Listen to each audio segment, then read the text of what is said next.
Hola, querida escucha, muchas gracias por acompañarme nuevamente en otra sencilla narración. Espero que te encuentres muy bien. Quiero hacer un aviso antes de continuar con el cuento, ya que si eres una persona muy sensible, tal vez este cuento no sea para ti. Bueno, avisados están. Que lo disfruten. Fauces salvajes, por Sakio Komatsu. Después de todo, no existe ningún motivo. ¿Por qué debería existir un motivo? Las personas buscan explicaciones para todo, pero lo cierto es que las cosas nunca tienen explicación. La existencia. ¿Por qué es como es? ¿Por qué es así y no de cualquier otra manera? Un motivo de esta clase no tiene explicación. La rabia bullía en su interior mientras permanecía en pie mirando por la ventana, apretando los dientes. Algunos días, de repente, le abrumaba esta cólera, anegando el centro mismo de su ser. Una violenta e irracional urgencia por destruir, que no podría explicar a nadie. Corrió la cortina de un tirón, respirando hondo, tensó los hombros y volvió al cuarto interior. El mundo en que vivimos es absurdo, inútil. Seguir viviendo es algo absurdamente inútil. Por encima de todo, lo más intolerablemente absurdo es este personaje inútil, yo mismo. ¿Por qué tanto absurdo? ¿Por qué?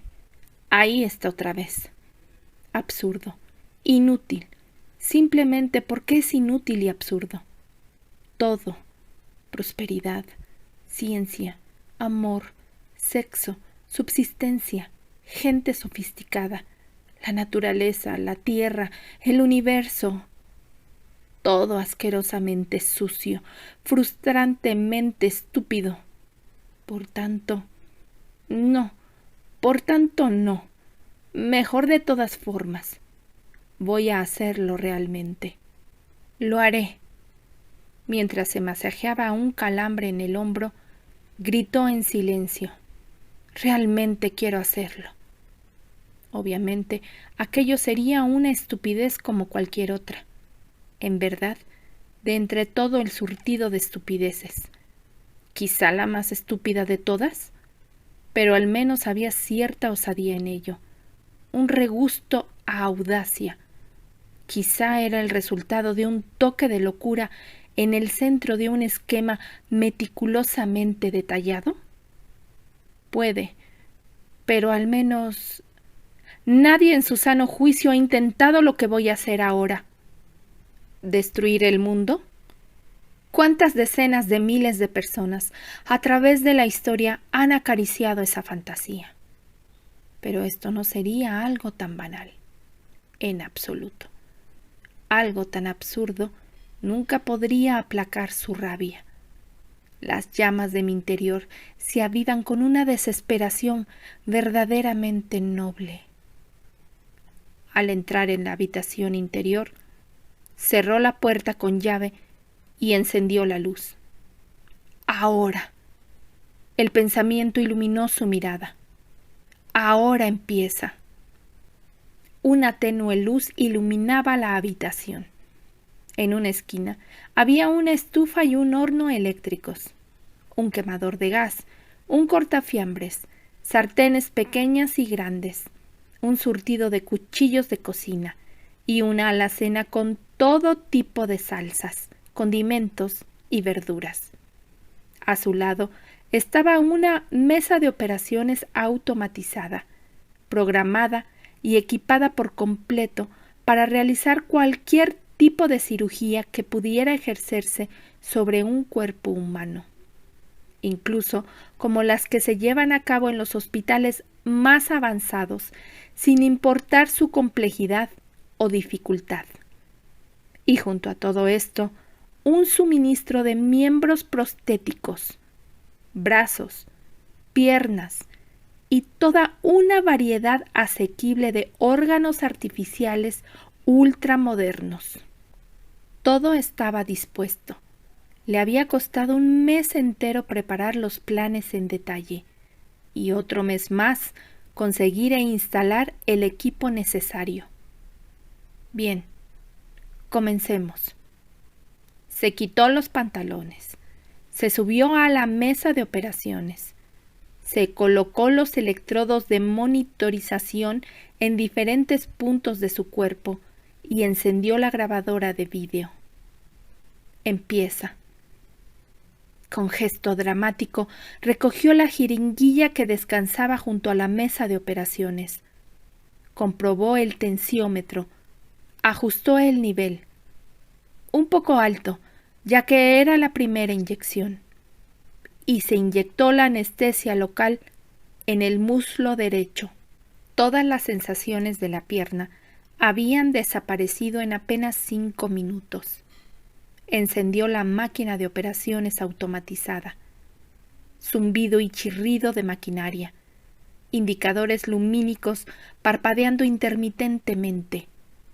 Se tumbó de espaldas con aire reflexivo, mientras diversas extensiones emergían de uno de los brazos de la brillante máquina negra. Las correas que salieron proyectadas de la mesa inmovilizaron la pierna por la pantorrilla y el tobillo. Un gancho metálico, sujetando una gasa desinfectante, se acercó lentamente a la articulación del muslo. El bisturí eléctrico cortó hábilmente la piel, cauterizando la carne a medida que se abría paso. Apenas había sangre. Seccionó el tejido muscular. Expuso la larga arteria. Sujetó la herida abierta con forceps, ligamentos. Cortó y curó la superficie de los músculos contraídos. La sierra radial zumbó al acercarse al expuesto fémur. Golpeó el hueso. Parpadeó debido al impacto. Apenas hubo vibración. El diamante incrustado en la sierra ultra rápida zumbó al seccionar el hueso. Al mismo tiempo curaba el exterior del corte con una mezcla de potentes enzimas. En 6 minutos exactos, su pierna derecha había sido separada limpiamente de la articulación. La máquina le acercó un vaso con medicamentos, mientras con una gasa le secaba el rostro bañado en sudor. Se lo bebió de un trago y respiró profundamente. Su pulso estaba acelerado y no dejaba de sudar, pero apenas había perdido sangre y no sentía nada parecido al dolor. El tratamiento del nervio había funcionado muy bien. No sería necesaria una transfusión de sangre. Inhaló un poco de oxígeno para calmar el mareo. La pierna derecha, separada del cuerpo, yacía inerte sobre la mesa. Un apósito de plástico transparente, muy apretado, dejaba ver un círculo contraído de tejido muscular rosado, rodeado por grasa amarillenta y tuétano negruzco en el centro del blanco hueso. Apenas había sangrado. Se quedó mirando aquella cosa velluda con su rótula protuberante y sintió que estaba a punto de estallar en carcajadas histéricas. Pero no había tiempo para reír. Todavía quedaba mucho por hacer. Descansó un instante, lo justo para recuperar la energía, y entonces introdujo los comandos para el siguiente procedimiento. La máquina expulsó un brazo de acero, recogió una pierna artificial y la puso ante el corte de la amputación. La carne tratada se estaba curando sin vendar. La terminal de señales artificial del centro de sinapsis estaba conectada a un cable interminable que salía del corte. Finalmente, el soporte estructural estaba firmemente unido a los restos del fémur con correas y un agente adhesivo especial. Terminado. Intentó doblar la nueva pierna con cuidado. Por ahora bien. Se levantó con cuidado. Se sentía mareado y débil, pero podía tenerse en pie y caminar despacio. La pierna artificial estaba hecha de algún tipo de metal ligero que producía un sonido de retintín al moverla. De acuerdo, suficiente. La mayor parte del tiempo iba a usar una silla de ruedas. Levantó su propia pierna derecha de la mesa. Se tambaleó de lo pesada que era. Sintió de nuevo el paroxismo de una carcajada salvaje en su interior. Toda mi vida he estado arrastrando este peso. ¿De cuántos kilos se habría librado al amputar aquel miembro? Bien, farfulló para sí mismo entre risitas. Suficiente. Ahora a drenar la sangre. Acarreó la pesada extremidad hasta el banco de trabajo. Arrancó el envoltorio de plástico y colgó la pierna del techo por el tobillo, estrujándola con las manos para drenar la sangre por el corte.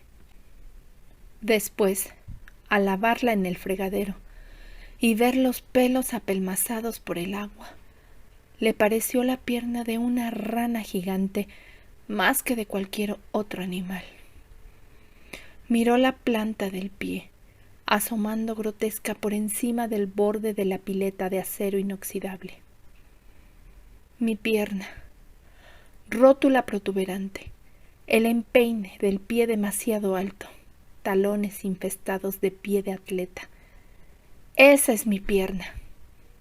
Y finalmente se dejó llevar, doblado por un espasmo incontrolable de risa ponzoñosa. Por fin se acabó ese persistente pie de atleta maldito. Toca prepararse para cocinar. Usó el gran cortafiambres para seccionar la pierna en dos a la altura de la rodilla. Después empezó a retirar la piel con un afilado cuchillo de carnicero. El fémur estaba rodeado de apetitosa carne. Por supuesto, es el jamón. Estaba cubierto de sudor por el esfuerzo de cortar los duros tendones con el cortafiambres, acumulando grandes piezas de carne recubiertas de tejido muscular. Puso a hervir pedazos de carne de la espinilla en una gran olla junto a hojas de laurel, clavo, apio, cebollas, hinojo, azafrán, granos de pimienta de cayena y otras especias y sabrosas verduras. Se deshizo del pie y se quedó con la carne del empeine. Ablandó los filetes de jamón y añadió sal y pimienta. ¿Tendré el valor de comérmelo?, se preguntó de pronto. Se le hizo un nudo en la garganta. ¿Sería realmente capaz de tragarlo? Apretó los dientes. Rezumaba un sudor aceitoso. Comeré. No había diferencia alguna con la manera en que la humanidad había cocinado y devorado a otros mamíferos inteligentes. Vacas y ovejas. Aquellos amables e inocentes comehierbas, de mirada triste. Los hombres primitivos incluso se comían entre ellos. Algunos grupos han practicado el canibalismo hasta tiempos modernos. ¿Matar a un animal para comer? Eso quizá lo justificaba. Otros carnívoros también tenían que matar para sobrevivir. Pero los seres humanos, desde el primer día de su existencia y a través de toda la historia de la humanidad, ¿a cuántos billones de sus iguales habían matado sin comérselos? Comparado con aquello, esto era incluso algo inocente. No voy a matar a nadie. No voy a sacrificar animales miserables. De esta forma, lo que como es mi propia carne. ¿Qué otro alimento podía estar más exento de culpa? El aceite en la sartén empezaba a chisporrotear. Inseguro, cogió un generoso trozo de carne con manos trémulas y lo arrojó al sartén. El olor de la grasa frita inundó el aire. Todavía temblando, se aferró a los brazos de la silla de ruedas con tanta fuerza que estuvo a punto de romperlos. Está bien. Soy un cerdo. O mejor dicho, los humanos son mucho peor que los cerdos. Más sucios, más asquerosos. Hay una parte en mi interior que es menos que un cerdo y otra parte noble, infinitamente furiosa y avergonzada por ser menos que un cerdo. La parte noble se iba a comer a la parte menos que un cerdo. ¿Qué había que temer por ello? El crujiente filete de carne crepitó en el plato. Untó mostaza sobre el filete, puso limón y mantequilla y sirvió salsa por encima. Su mano temblaba tanto que al coger el cuchillo lo hizo repiquetear contra el plato. Sudando a chorros, pinchó con el tenedor, agarró el cuchillo con todas sus fuerzas, cortó, y entonces se lo llevó a la boca con temor. El tercer día se amputó la pierna izquierda, con tibia y todo. La ensartó como una brocheta, la untó con una generosa cantidad de mantequilla y la asó en el espetón del enorme horno. Para entonces ya no tenía miedo. Había descubierto que estaba sorprendentemente delicioso. Con ese hallazgo, una mezcla de locura e ira se enraizó con firmeza en su corazón. Tras la primera semana, las cosas se complicaron. Tuvo que amputar la parte inferior de su cuerpo.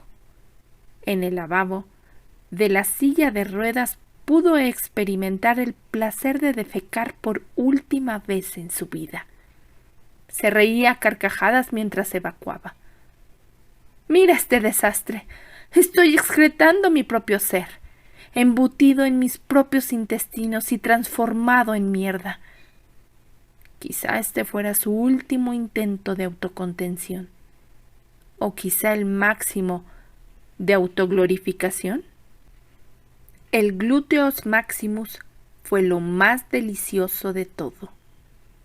Ya no quedaba nada por debajo de las caderas. La necesidad de piernas artificiales había desaparecido, aunque por el momento las dejó en su sitio. Ahora que tocaba ir a por los órganos internos, consultó el cerebro electrónico de la máquina. Cuando me haya comido los intestinos, ¿todavía tendré apetito? Todo irá bien, fue la respuesta. Desechó el intestino grueso, puso el intestino delgado en un guiso con verduras y usó el duodeno para hacer salchichas. Reemplazó el hígado y los riñones con órganos artificiales. Salteó los originales y se los comió. Guardó el estómago para después, conservado sumergido en fluidos nutritivos dentro de un contenedor de plástico. Al final de la semana, intercambió su corazón y sus pulmones por órganos artificiales. Y finalmente, se comió el que fuera su pulsante corazón, frito en finas lonchas. Una hazaña que sobrepasaba incluso la imaginación de un sacerdote azteca en un sacrificio ritual. Mientras preparaba un plato con su estómago, bañado en salsa de soja, con ajo y pimienta roja, comprendió con claridad que la gente era capaz de comer incluso sin la necesidad de alimentarse. Del amplio abanico de productos variados y exóticos que las personas habían usado como alimento. Al fin y al cabo, ¿cuántos habían sido descubiertos por curiosidad y no por hambre? Mientras sigue habiendo furia, los humanos son capaces de comer las cosas más inimaginables, incluso cuando han satisfecho ya su curiosidad. En un arranque de ira, comer la carne de tu propia especie puede ser como masticar un vaso de cristal. El manantial del apetito reside en los salvajes impulsos agresivos. Matar y comer, machacar y masticar, tragar y absorber. Eso son las fauces salvajes. Ahora, el final de su garganta estaba conectado a un desagüe. Los nutrientes para el resto de sus tejidos eran inyectados directamente en la sangre desde un contenedor de fluidos nutritivos.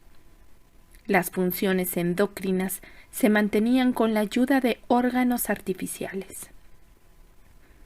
A finales de mes se había comido ambos brazos por completo. Lo único que quedaba de él estaba del cuello para arriba. Y para el 40º día había devorado casi todos los músculos de la cara.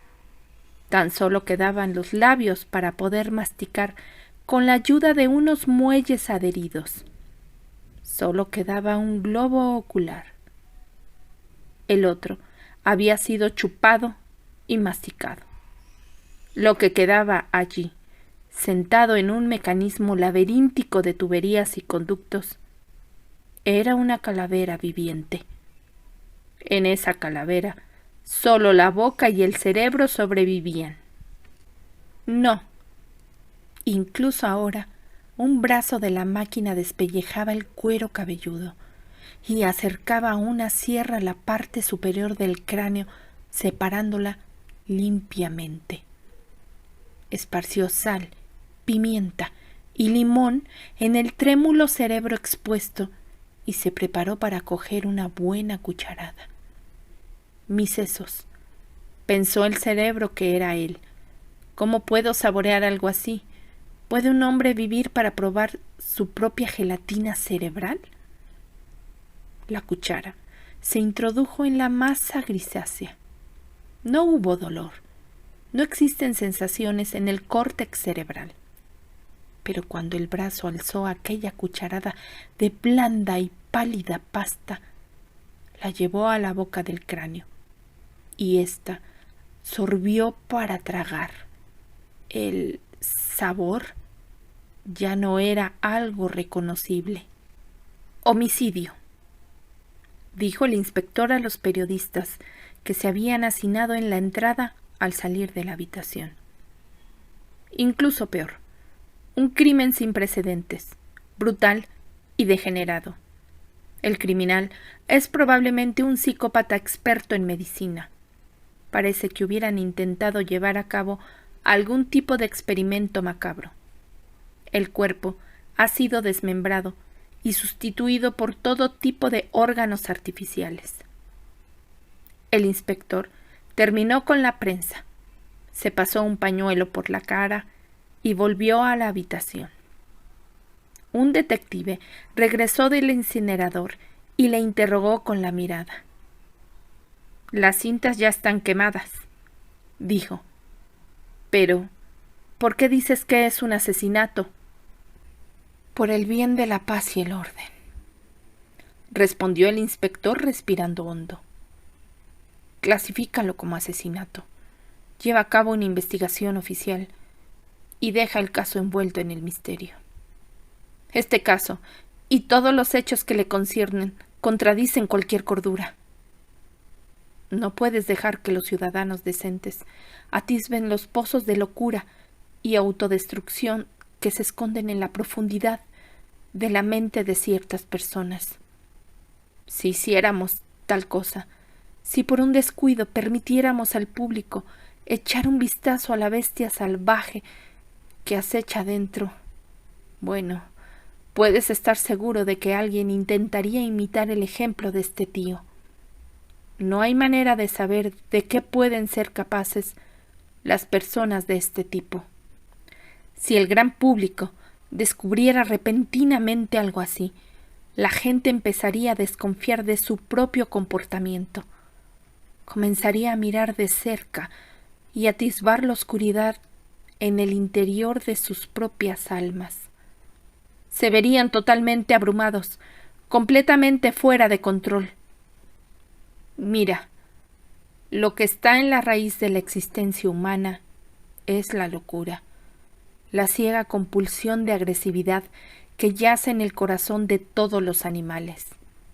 Si la gente fuera consciente de esto, si un gran número de personas empezaran a expresar esta locura bajo consignas como liberación existencial o haz lo que te venga en gana, estamos acabados.